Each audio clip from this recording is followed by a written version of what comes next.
Olá, sejam muito bem-vindos. Hoje a gente vai desconstruir um dos argumentos mais poderosos e, vamos dizer, intuitivos que existem para a existência de um criador. A pergunta é clássica. A ciência diz que a matéria não pode ser criada nem destruída. Então, como o Big Bang aconteceu sem um criador? Essa é uma daquelas questões que soam super profundas, né? E é um ponto de partida muito comum em debates. Mas, na verdade, ela é toda construída em cima de uma série de suposições sobre intuição, sobre física e sobre lógica. Então, vamos mergulhar nisso. Para a gente entender bem esse argumento, vamos quebrar ele em 5 partes. Primeiro, a gente vai ver o apelo à intuição. Depois, comparar essa intuição com a realidade da física. Aí vamos falar sobre como o nome de Einstein entra nessa história. Em seguida, o salto lógico que o argumento dá. E por fim, vamos falar sobre como lidar com o desconforto que tudo isso causa. Então vamos lá, começando pela base de tudo, o apelo à intuição. Por que esse argumento parece tão verdadeiro, tão certo?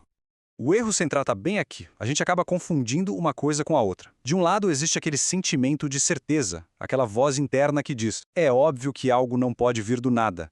Isso é uma limitação nossa, psicológica. No outro, existe o que seria uma certeza de verdade, uma lei fundamental da natureza. O problema é que o argumento pega esse nosso sentimento e trata como se fosse uma lei do universo. É uma confusão fundamental. E por que a gente tem esse sentimento? Bom, existe uma explicação evolutiva para isso. Chama-se detecção hiperativa de agência. É basicamente a tendência do nosso cérebro de achar que tem sempre alguém ou algo por trás das coisas. Uma intenção, um agente causando um evento, mesmo quando não tem nada. É aquela velha história. Se o mato se mexe, é melhor pensar que é um tigre do que pensar que é o vento. Para sobreviver na savana, isso foi genial, salvou a pele dos nossos ancestrais. O problema é que usar essa mesma ferramenta para entender cosmologia, aí a coisa complica. A gente transforma um atalho mental útil num dogma emocional. No fim das contas, o nosso desconforto com a ideia do nada não prova nada sobre o universo, só sobre os limites do nosso próprio cérebro. Certo, já entendemos a parte da intuição. Agora, vamos para o segundo ponto. O que a física de verdade diz sobre isso? É aqui que o nosso senso comum começa a falhar. E feio. A palavra-chave aqui é nada. Só que o nada que a gente imagina, aquele vazio absoluto, sem matéria, sem energia, sem nada mesmo, isso é uma ideia filosófica. O nada da física é bem diferente. É o que chamam de vácuo quântico. Pense num mar de energia borbulhante, cheio de potencial, onde partículas podem e de fato surgem o tempo todo. Pois é, o nada da física é bem cheio de coisas.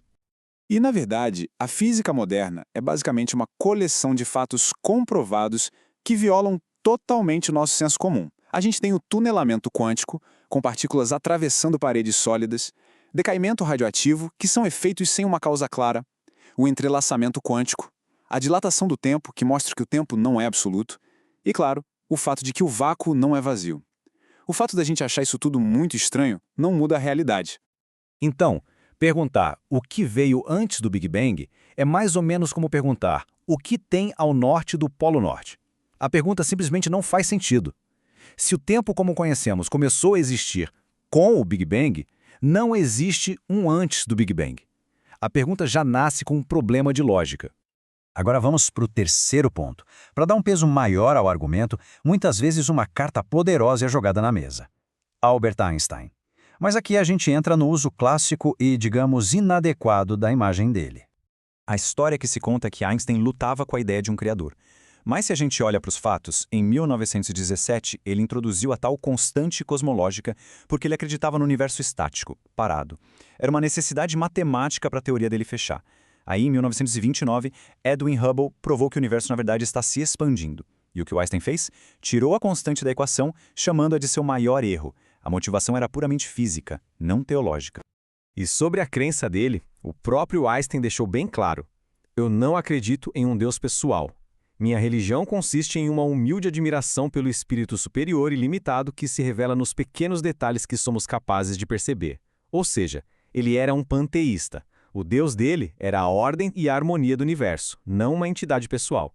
Ele mesmo achava a ideia de um Deus pessoal infantil. Ok, então mesmo se a gente ignorasse tudo isso e aceitasse as premissas iniciais do argumento, ainda assim ele dá uma série de saltos lógicos gigantescos e sem suporte nenhum. É uma corrente de pulos no escuro. Primeiro passo: o universo tem uma causa. Isso já é uma extrapolação complicada. Passo 2: essa causa é um criador inteligente. Opa! De onde veio a inteligência? A gente saltou de uma causa abstrata para um agente pessoal. E aí vem o maior salto de todos, o passo 3. Esse criador é o Deus do cristianismo. Uau! De um deísmo genérico, fomos direto para uma teologia específica, ignorando todas as outras possibilidades. E isso mostra a falha final de forma brilhante. É um erro de categoria. Confunde uma questão cosmológica, como o universo começou, com uma questão teológica. Quem é o Criador e o que ele quer? Tudo isso nos leva ao nosso ponto final. Como é que a gente pode abordar essas grandes questões com honestidade intelectual? É sobre aceitar um certo desconforto. No fim das contas, tudo se resume a como a nossa mente reage ao que não consegue imaginar. A posição do crente é: não consigo imaginar algo vindo do nada, logo, Deus deve existir. Já a posição do cético é: não consigo imaginar algo vindo do nada, logo, não confio na minha imaginação como um critério para a verdade. É uma escolha sobre onde colocar a confiança, na resposta confortável ou na honestidade sobre os nossos próprios limites. Na ciência, dizer eu não sei não é um fracasso. Muito pelo contrário. É o ponto de partida honesto e absolutamente necessário para qualquer descoberta genuína. É aceitar que o universo não tem a menor obrigação de se encaixar nas nossas expectativas. E para fechar, fica essa frase do físico Paul Dirac. A verdade não precisa ser confortável. Precisa ser consistente. O cosmos não tem nenhuma obrigação de fazer sentido para os nossos cérebros, que evoluíram para outras tarefas. A busca pela verdade muitas vezes exige que a gente aceite esse desconforto e siga a consistência dos fatos, onde quer que ela nos leve.